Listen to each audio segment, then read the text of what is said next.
Que o Senhor te abençoe, meu irmão, minha irmã. Que a boa mão de Deus esteja sobre você e sobre a sua casa.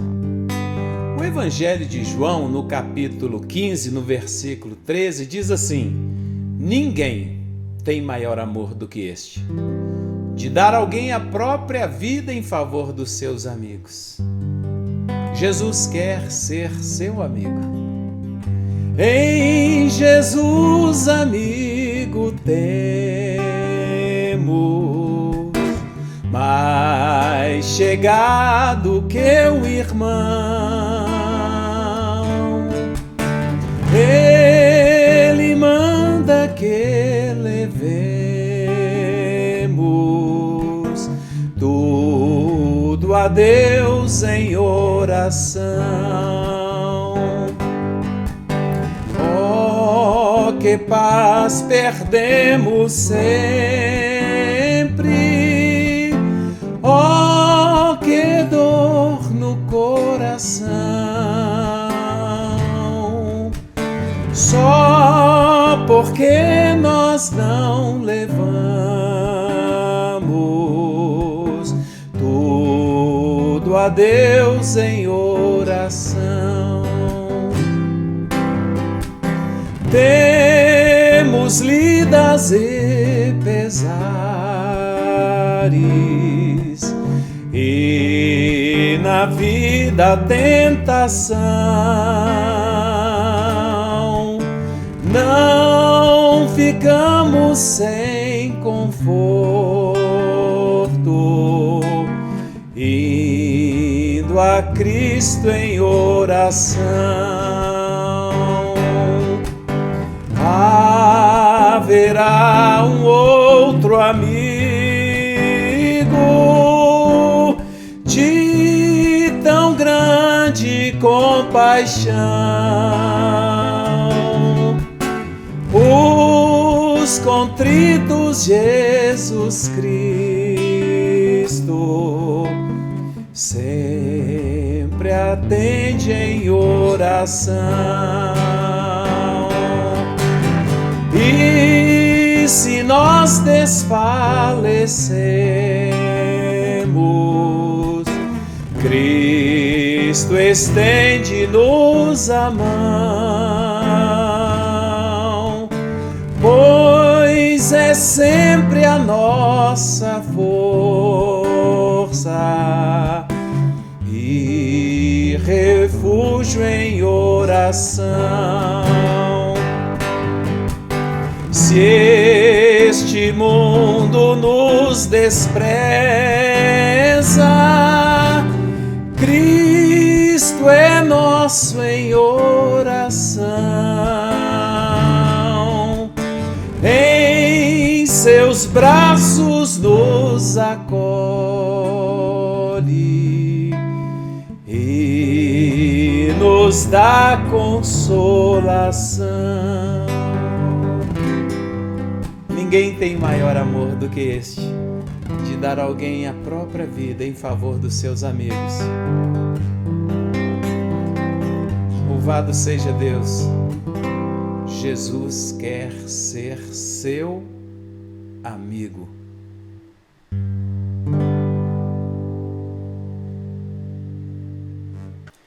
Para nossa reflexão hoje, vou ler o Evangelho de Lucas, capítulo 5, versículos 17 a 19.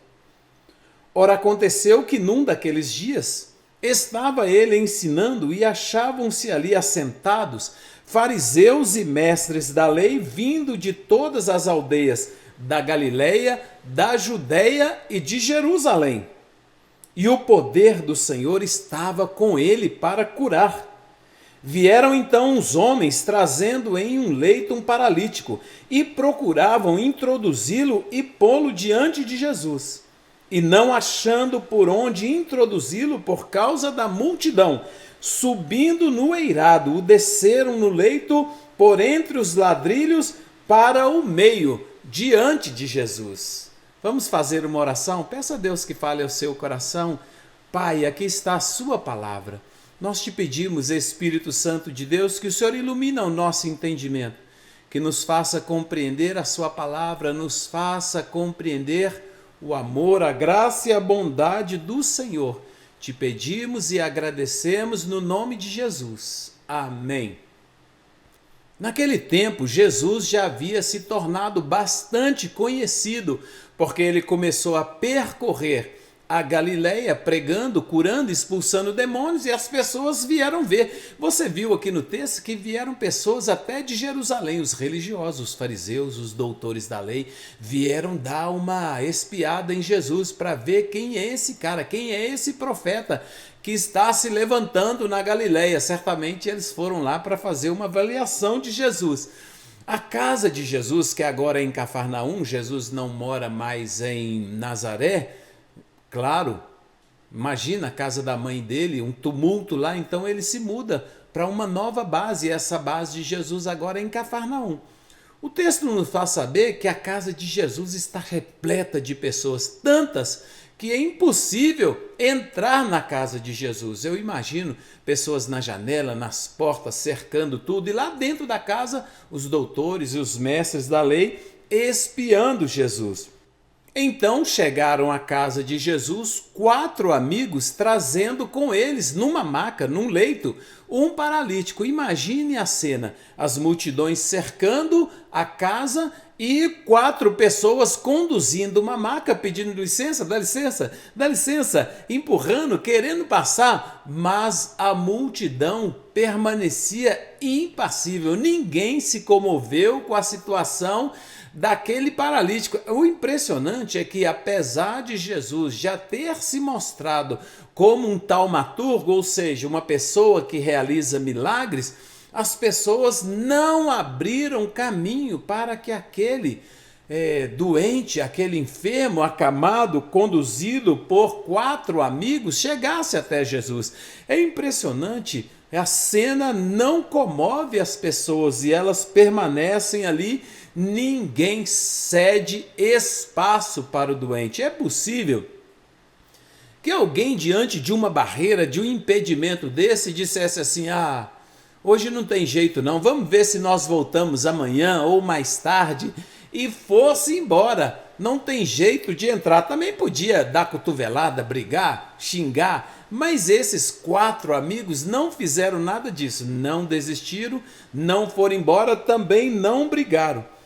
Jesus está dentro da casa ensinando, as pessoas estão prestando atenção nele e de repente algo inusitado acontece. Jesus está falando, as pessoas estão atentas, a casa está superlotado, de repente começam a cair partes do teto, as pessoas se afastam, Jesus para de falar, olha para cima, as pessoas olham para cima e o que eles veem? Eles veem o paralítico, aquele que tentou entrar pela porta, agora está sendo descido pelo telhado. Jesus se cala, eu imagino, se afasta e aquela pessoa é descida numa operação complexa. Aquela pessoa é descida diante de Jesus e colocada no chão. Todas as pessoas certamente ficaram muito surpresas com isso. É possível que alguém que não queria dar passagem na porta agora tenha estendido a mão para ajudar a descer? Talvez não, mas aquela pessoa é descida diante de Jesus numa maca, a necessidade dele é visível.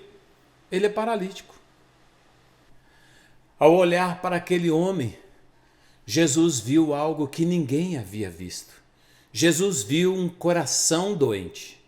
Jesus viu uma doença escondida. Por isso Jesus disse: os seus pecados estão perdoados. A Bíblia nos mostra, principalmente por meio dos Salmos, que o pecado é o causador de muitas doenças. Davi, confessando os seus pecados, diz assim: enquanto eu calei os meus pecados, envelheceram os meus ossos pelos meus constantes gemidos dia e noite, porque a sua mão pesava sobre mim. É impressionante, nós, nesse tempo que nós vivemos, muitas vezes não damos atenção ao impacto que a culpa, o remorso e o pecado pode causar em uma pessoa. A culpa, o remorso, o pecado, a retenção do perdão a ira podem trazer consequências sérias para a saúde das pessoas. Há muitas pessoas, eu conheço algumas, que tomam medicação e estão doentes, às vezes deprimidas, às vezes com doenças muito sérias, porque não conseguem deixar a ira, porque não conseguem perdoar, porque não conseguem confessar pecado. O salmista diz assim: eu confessei-te o meu pecado e a minha iniquidade não mais ocultei. Ele recebe alívio do seu sofrimento, das suas dores, da sua enfermidade, quando o seu pecado é perdoado. Jesus olha para aquele homem e vê que há uma causa que ninguém vê. Há uma doença escondida, há uma causa que ninguém vê. E Jesus diz para ele: os teus pecados estão perdoados. Quando Jesus olha para você e para mim, meu irmão, Jesus não vê apenas a nossa aparência externa. Jesus vê o nosso coração. Por mais que a gente tente demonstrar que está tudo bom, que está tudo jóia, que está tudo legal, quando Jesus olha para nós, ele vê o nosso coração. Assim, não adianta você querer ocultar de Jesus nada, porque ele olha para você e para mim e ele vê o nosso coração. O Evangelho de João, quando fala da encarnação de Jesus, diz que o Verbo se fez carne e se manifestou entre nós cheio de graça e de verdade. Primeiro a graça, depois a verdade. Por saber Jesus verdadeiramente quem era aquela pessoa, Jesus disse: estão perdoados os seus pecados. Nos nossos encontros com Jesus, vão acontecer a mesma coisa. O Senhor vai manifestar em nós a sua graça e a verdade. Significa que ele sabe quem nós somos. Ninguém precisa dizer para Jesus quem é o Cícero. Quando Jesus olha para mim, ele vê o meu coração. Apesar de Deus, em verdade, como ninguém conhecer o meu coração, ele me trata com graça. Ele não me trata como eu mereço. Ele me trata com graça, com misericórdia, com bondade. Filho, os teus pecados estão perdoados. Quando o Senhor se aproxima de você e olha para o seu coração, ele vê verdadeiramente quem você é, mas ele não te trata como você deve ser tratado. A graça de Deus te alcança. E se você se aproximar do Senhor com um coração quebrantado, talvez com um coração enfermado por mágoa, por rancor, por ódio, por retenção de perdão, por ira, talvez você se aproxima de Jesus doente, relutando, com o coração endurecido. Mas se você se aproximar dele com sinceridade de coração, a graça dele vai te alcançar. E o Senhor vai dizer para você: filho, filha, os teus pecados estão perdoados. Ele sabe quem eu sou, mas ele não me trata do jeito que eu mereço. Ele me trata com misericórdia. Estavam ali presentes naquele momento os religiosos, vindo de todo lugar, até de Jerusalém, da Galileia, da Judéia, de Jerusalém, e eram os fariseus e os doutores, estavam ali para checar Jesus. E quando eles viram Jesus dizer: homem, os teus pecados estão perdoados. Marcos diz assim: filho, os teus pecados estão perdoados. Que coisa mais amorosa, não é verdade, de Jesus? Jesus é maravilhoso. Eles viram aquilo e eles travaram. E eles começaram a pensar em seus corações. A Bíblia diz: arrazoar em seus corações. Eles não falaram, mas eles começaram a pensar: isso é blasfêmia.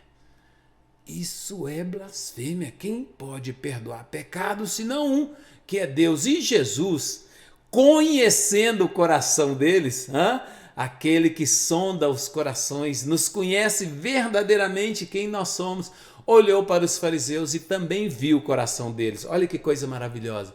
Jesus olhou para o paralítico e viu o coração dele. Jesus viu um coração quebrantado.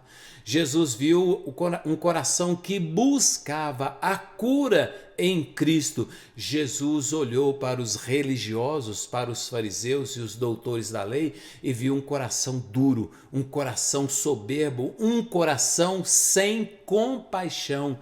E Jesus disse para ele: por que vocês estão arrazoando em vossos corações? Porque vocês estão pensando nessas coisas aí no coração de vocês, coisas que eles nem tinham declarado, eles devem ter tomado um grande susto. Por que vocês estão pensando essas coisas? E Jesus faz uma pergunta para eles: o que é mais fácil? Dizer ao paralítico: estão perdoados os seus pecados? Ou levanta, toma o seu leito e anda? O que é mais fácil de dizer, né? Mais fácil dizer os seus pecados estão perdoados. Qualquer um pode dizer isso, né? Até um ímpio. Qualquer um, né? Até um ateu pode dizer isso se quiser para uma pessoa que está sofrendo, mas só Jesus pode dizer: levanta, toma o seu leito e anda. Qual é mais fácil dizer? Estão perdoados os teus pecados? Ou levanta-te e anda? Mas para que saibais que o Filho do Homem tem poder para perdoar pecados, disse ao paralítico: levanta, toma o seu leito e anda. E ele se levantou, tomou o seu leito e saiu. Pensa bem, aquele que foi carregado no leito por 4 amigos, agora sai da presença de Jesus, ele mesmo carregando o leito. Louvado seja Jesus por tudo isso. Imagina o impacto que tudo isso gerou, que essa situação toda gerou nas pessoas que estavam presentes. O impacto que gerou nos 4 amigos. Não é maravilhoso tudo isso? Eu quero te dizer, para nós concluir, que todos nós precisamos de amigos. Todos nós precisamos de amigos que se disponham a nos ajudar, a carregar o nosso leito quando nós precisamos. Eu quero dizer para você, você pode estar explodindo de saúde agora, mas ninguém está livre de mais cedo ou mais tarde precisar que alguém o carregue, precisar da ajuda de alguém, precisar que alguém estenda a mão e o leve para lá e o traga para cá. Um amigo meu que tinha muita dificuldade para receber ajuda foi ensinado pelo pai dele e me ensinou, e eu guardo isso comigo como um ensino precioso. Como ele era muito resistente a receber ajuda, vou falar baixinho porque ele vai ouvir, isso é soberba, muito resistente em receber a ajuda, auxílio das pessoas. Então o pai dele falava assim: meu filho, se alguém quiser fazer uma gentileza para você, aceite. Tem pessoas que são assim, que elas precisam de ajuda, mas elas não aceitam ser ajudadas. Você se apresenta para ajudar e elas dizem não.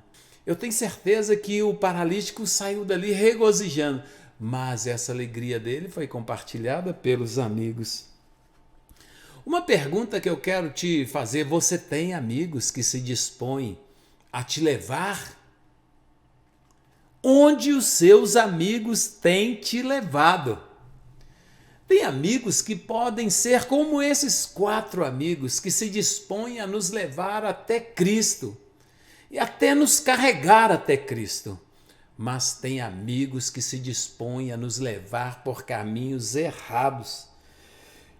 O sábio diz assim no livro de Provérbios, Salomão, capítulo 14, versículo 12, ele diz assim: há caminho que ao homem parece direito, mas ao final são caminhos de morte. Muitos amigos, entre aspas, têm arrastado pessoas para caminhos que parecem legais, mas são caminhos de morte. É por isso que Davi, no primeiro salmo da Bíblia, ele diz assim: bem-aventurado o homem que não anda no conselho dos ímpios, Não se detém no caminho dos pecadores, nem se assenta na roda dos escarnecedores. Meu amigo, o ímpio, os pecadores, os escarnecedores, eles podem te levar a lugares onde você vai destruir a sua vida. Não consinta, não anda com eles, não os imite, não siga, não aceite o convite deles. Neste exato momento, você pode saber de alguém que precisa da sua ajuda, alguém que precisa que você carregue o seu leito. Pode ser que haja muita dificuldade para fazer isso. Não desista. Como os 4 amigos, não desista. Não foi possível chegar perto, não foi possível passar pela porta, nós vamos descer pelo telhado.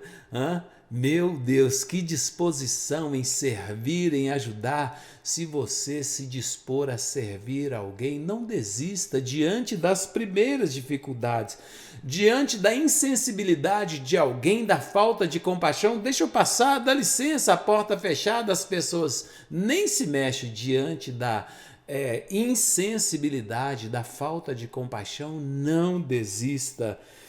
Diante da necessidade de alguém, não se negue a ajudar. A Bíblia diz assim: não te furtes a fazer o bem a quem de direito, estando na tua mão o poder de fazê-lo.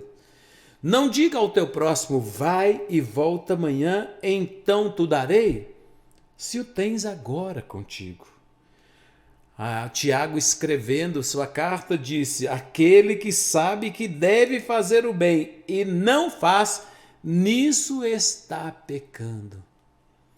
Quando nós olhamos para Jesus ali, Jesus é maravilhoso, não é verdade? Aquela pessoa é descida diante dele, Jesus conhece o seu coração, Jesus acolhe essa pessoa, Jesus perdoa os seus pecados e Jesus cura e salva aquela pessoa. Todas as vezes que eu e você nos aproximamos de Jesus, nós encontraremos nele, hoje ou em qualquer dia, em qualquer tempo, abundância de graça, de misericórdia, de bondade. Encontraremos também a verdade. Não adianta fingir para ele.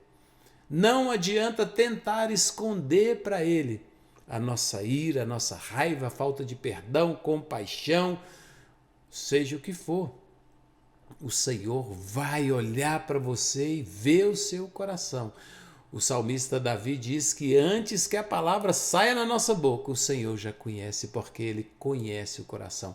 Ele nos sonda e nos conhece. Porém, no Senhor há sempre a abundância de misericórdia, de graça e de bondade. Então, vá até a Ele e você encontrará nele bondade, graça, misericórdia, provisão para a sua vida e, sobretudo, salvação. Jesus, ele deseja ter um encontro com você. Jesus deseja olhar para você e dizer: filho, os teus pecados estão perdoados. Ele deseja te alcançar com a sua graça, com a sua bondade, com a sua misericórdia. Voltando a um ponto importante lá no meio da nossa reflexão, muitas pessoas estão doentes, travadas dentro da sua casa, dentro do seu quarto. Muitas pessoas estão tomando medicação e a causa do seu adoecimento é pecado. Jesus olhou para o paralítico e viu nele uma doença escondida. Jesus viu o pecado. O pecado trava, o pecado faz doer os ossos, o pecado mata, o pecado é terrível, mas o Senhor proveu o remédio para o pecado. Confessei-te o meu pecado e a minha iniquidade não mais ocultei. Confessa o seu pecado e seja sarado. Você não precisa nem mesmo ir num sacerdote. Você pode agora mesmo, no secreto do seu quarto, se ajoelhar no chão e falar: Senhor, eu sou pecador. Tenha misericórdia de mim. Perdoe os meus pecados. Você está com ira de alguém, morrendo de raiva de alguém. Diz: Senhor, eu estou morrendo de raiva do fulano, mas eu quero liberar perdão para ele. Você pode ter adulterado, traído, você pode ter mentido, furtado, roubado, está sendo corroído pela culpa. Eu vou te falar uma coisa, você vai ficar talvez impressionado. Quando nós temos essa sensação, ainda temos remorso, ainda temos culpa, ainda ouvimos a voz do Espírito Santo no nosso coração culpado, significa que ainda tem salvação, ainda tem remédio, ainda tem solução. Corre para Jesus, corre para a cruz, diga para o Senhor. Eu lembrei agora do filho pródigo, rejeitou o pai. Abandonou sua casa, gastou o dinheiro dissolutamente em bebedeira, em confusão, em festas. E de repente ele se viu ali numa situação terrível e ele cai em si. E ele diz: vou até o meu pai dizer: Pai, pequei contra o céu e contra ti, não sou digno de ser chamado de seu filho. Quando alguém cai em si, reconhece o seu pecado e confessa, ele alcança no Senhor misericórdia e ele é sarado. Ele se levanta outra pessoa. Se ajoelhe e confessa pecado diante de Deus e se levante como outra pessoa curada, sarada, liberta. Se precisar, vai até a pessoa que você ofendeu e fala com ela: me perdoe, pequei contra você. Não devia ter feito aquilo, não devia ter falado aquilo, me perdoe. E você, quando sai dessa situação, você sai liberto, as cadeias são libertas, as cadeias são quebradas e você é liberto. Então, se você sofre por causa de pecado, por causa de culpa, confesse o seu pecado, peça perdão e se levante uma outra pessoa. Tenha coragem de fazer isso, vale a pena. Sabe, às vezes a gente tem uma doença e você precisa ir lá no médico e você precisa cortar. Essa diabetes aqui, infelizmente, nós vamos ter que amputar o seu pé. E você amputa. Para salvar a vida, amputa um pé. A Bíblia fala assim: se o seu olho te faz pecar, arranca. Porque é melhor entrar no reino de Deus sem um olho do que ir para o inferno. Se sua mão te faz pecar, corta. Porque é melhor entrar no reino de Deus maneta do que ir para o inferno. Então nós temos disposição, às vezes, de ir numa cirurgia, de amputar um membro. E a gente não tem disposição de se apresentar diante de alguém e falar: tem misericórdia, perdoa, eu errei com você, perdoa os meus pecados. Eu quero te encorajar a fazer isso, eu quero te encorajar muito. Eu quero te encorajar muito a comparecer diante de Jesus e falar com ele: Jesus, eu sou pecador, perdoa os meus pecados. Eu quero entregar a minha vida nas tuas mãos, reconhecer que eu sou pecador. O Senhor tem quebrado a cabeça, tem lutado tanto, tem dado tudo errado na minha vida, mas hoje eu quero fazer uma aliança com o Senhor, reconhecer que eu sou pecador, que eu não dou conta sozinho, entregar a minha vida, a gestão, o comando, o senhorio da minha vida ao Senhor. Eu te encorajo muito.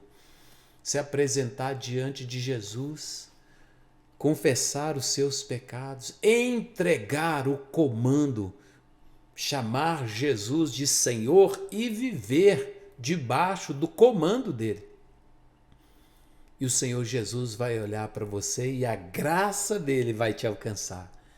E a misericórdia dele vai te alcançar. E a bondade dele vai te alcançar. E ele vai dizer para você: filho, os seus pecados estão perdoados. Filho, dos teus pecados eu não me lembro mais. E você vai se levantar na presença dele, deixando um grande fardo aos pés da cruz. Sua vida vai mudar. Eu tenho certeza. Faça isso. Sua vida vai mudar. Vamos orar? Senhor, nós nos apresentamos diante de Ti nesta hora, porque o Senhor é um Deus de misericórdia, um Deus de bondade. O Senhor é um Deus santo. Por isso nos humilhamos diante do Senhor agora para reconhecer e confessar que somos pecadores. Tantas vezes, ó Deus, nós profanamos o Seu nome, guardamos raiva, ira, rancor, retemos o perdão, desobedecemos ao Senhor, profanamos o Seu nome de tantas maneiras, pecamos, sim. Mas nessa hora nós te pedimos, perdoe os nossos pecados. Tenha misericórdia de nós que somos pecadores. Perdoe os nossos pecados, apague a nossa transgressão. Cria em nós um coração puro. Renova dentro de nós um espírito reto. Dá-nos o Seu Espírito Santo. Não retire de nós o Seu Espírito Santo e nos dê a alegria da salvação. Deus, visita agora com graça, com misericórdia, com bondade, com amor, o meu irmão, a minha irmã que ora comigo neste momento. Que o Senhor o alcance, que o Senhor o liberte, que a graça, o amor do Senhor seja derramado sobre a vida dele. Eu te abençoo, meu irmão, minha irmã, para que você receba a graça de Deus, o amor de Deus, para que você experimente a bondade dele sobre a sua vida agora, para que você receba sobre a sua vida o perdão dos pecados, a libertação de todo o peso e se levante transformado, curado, liberto de toda angústia, de toda dor, de toda ira, de toda raiva, de todo adoecimento. Que a boa mão do Senhor, o Deus Todo-Poderoso, esteja sobre você, que a graça dele te alcance. Que a bênção de Deus te conduza nessa semana e Ele te dê vitória em tudo. Que o Senhor te abençoe e te guarde. Que o Senhor faça resplandecer o seu rosto sobre ti e tenha misericórdia de ti. Que o Senhor sobre ti levante o seu rosto e Ele te dê a paz. Louvado seja Deus!